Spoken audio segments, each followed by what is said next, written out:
బనకచెర్ల విషయంలో సీఎం రేవంత్ రంగులు మారుస్తున్నదెందుకు? రాజ్యాంగబద్ధమైన పదవిలో ఉండి పూటకో మాట మారుస్తావా? బరాబర్ అడుగుదాం. రాష్ట్ర ప్రయోజనాలు గాలి కొదిలేసి నిస్సిగ్గు రాజకీయాలా?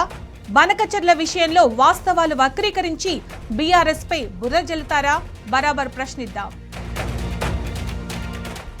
బనకచెర్ల ప్రెజెంటేషన్ ప్రగతి భవన్ లో ఇస్తే ఇతర పార్టీలను ఎందుకు పిలవలేదు? చంద్రబాబు డైరెక్షన్ లో పవర్ పాయింట్ ప్రెజెంటేషన్ ఇచ్చింది నిజం కాదా? బరాబర్ నిలదీద్దాం.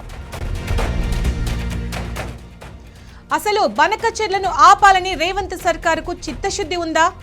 అపెక్స్ కౌన్సిల్ ఏర్పాటు చేయాలని కేంద్రాన్ని ఎందుకు డిమాండ్ చేయట్లేదు? బరాబర్ అడుగుదాం.